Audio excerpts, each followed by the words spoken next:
Gamers, quite frankly, I'm tired. I am a known game designer, allegedly, and I can't stand to see the $70 games be the norm.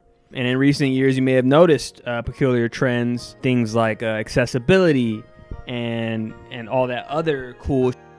But these companies are also just malicious actors, and it pisses me off. I'm going off script a bit because I just didn't feel like reading.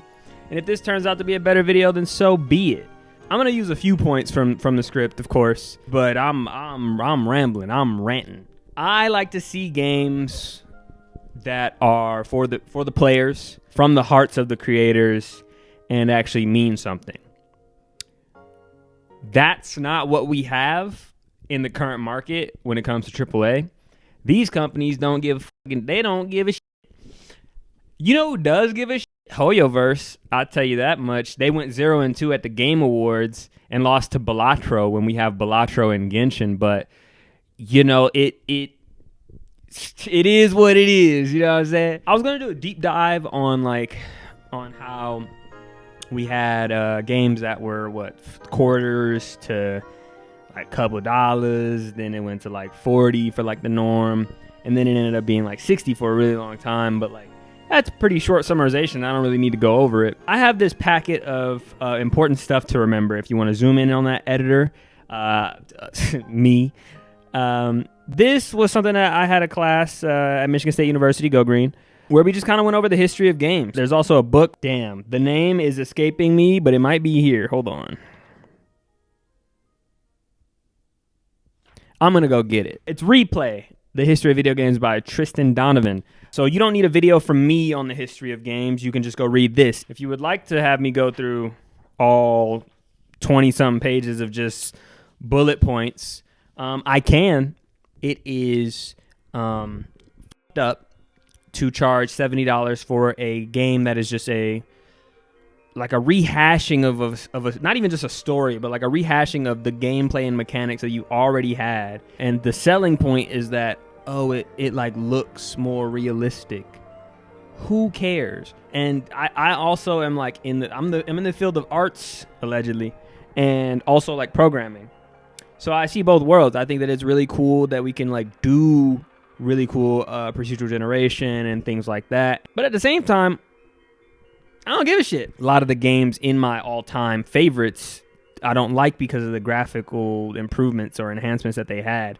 I like them because of their story and how much fun I had, and that's the whole point of a video game anyways, is to be fun and a leisurely event and not a chore and not a StockX marketplace. I spend money on things that I'm going to invest the same value of time or energy or both into.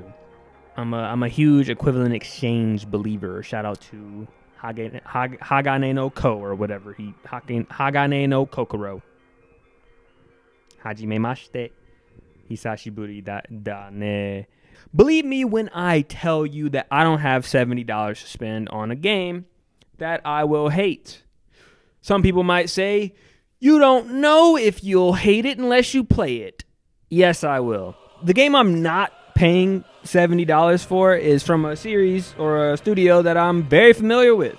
I don't need to test the waters or give them a chance or play the demo. That shit fucking sucks. And I myself am embarrassed to say that I was once a ball and gun game enjoyer, because NBA 2K21 in August of 2020, right? Checking the script, yes, they were the first ones to make the $70 game. Even if I did stop buying 2K 7 years ago and Call of Duty like 10 years ago, I still feel responsible. And you may be thinking two things. Unk old. I know Nefru. 2, I bet you still played on the Game Pass. No, I didn't. Furthermore, nuh-uh. The Game Pass launched on June 1st, 2017. I was celebrating graduating high school that summer by going outside and touching grass. I'm not a nerd, and none of you can guard me on the court. By the end of August, I was at Michigan State University, go white, learning remedial math And by October, I was playing Pearl Abyss's critically acclaimed 2014 MMORPG, Black Desert. So I didn't need the Game Pass. The Game Pass needed me. I bought the Game Pass twice in my life, and once it was free, so that one really didn't count. I bought it once in my life. The first time I had it, it was for class, and I played Celeste and The Wolf Among Us, which are stellar games, and you should go and play those. The other time was recent. It was Black Ops 6.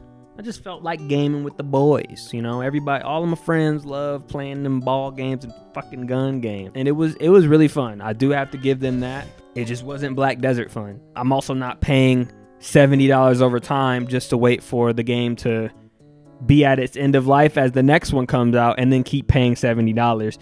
It's not going to happen. I'm not a subscription-based consumer on things that don't need to be subscription-based. I felt bad for people paying $60 every year for these annual games.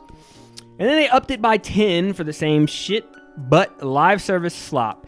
I was in a call discussing it with some friends, going over how many games, you know, how long games have been $60 and things like that.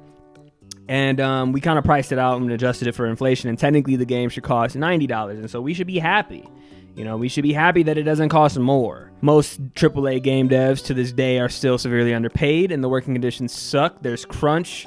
That extra $10 could really, you know, pay someone's bill, allow somebody to hire more staff and you know, keep them fed, well fed and organized or whatever. Through that lens, we could view this as a small, individualistic, and selfless sacrifice. It's for the greater good of the games that we know and love. And heck, on the bright side, we're lucky it only cost $16.50 for us from Wendy's.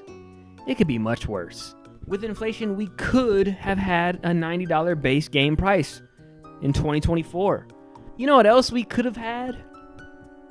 Better games. I think we should make a new rule. Your game must win Game of the Year at the Game Awards hosted by Jeff Keighley. Then you can charge $70 for it. Funnily enough, since 2020, not a single game that's had a base price of $70 has won at the Game Awards for Game of the Year. And I hope they never do. You know, and don't get it confused. I love Celeste. I'd rather buy Celeste numerous times on platforms that I'll never play it on over a $70 game. Oh, wait. I have. I own it on PC via itch.io, where I play it often, and on Switch twice. One's a physical deluxe edition, and the other is downloaded. Both never opened. And I'll do it again. If they drop that shit for the Switch 2, I'll buy it again. As I live, I'm going to continuously and consciously make a similar decision in favor of smaller studios out of much love and a heavier hatred for the opposition. I understand that things won't always be the same as they used to. Prices will change, trends will change, genres will bend. But one thing will remain the same. The best of the bunch will always be the ones developed by the studios that care the most. I would gladly pay any price to see those studios succeed. And I'm offering my firstborn for the heads of Nikkei's development team. For legal reasons, that was a joke. For rapport reasons, I'm open to work. And I quite fancy Eve. Okay, let's wrap it up here. If you enjoyed the video, and that's if you enjoyed the video, consider giving it a like. If you're feeling generous and or want to see more content like this in the future, I recommend the subscribe button. The YouTube algorithm is the only algo treating me kindly, and it's probably your best, if not only, way of seeing when I upload. Are there any hidden gems that I should add to the backlog that are worth more than $70 in your heart? Let me know in the comments. There are wacky links in the descriptions, and I'm prolonging this one because I wanted to say thank you for 100 subscribers. I've passed my main channel, so I guess that makes this the main channel now or something. The first couple videos I did were heavily I'm in character, but I'm just tired. This is the real me. When I'm fucked up, that's the real. Be easy, I guess.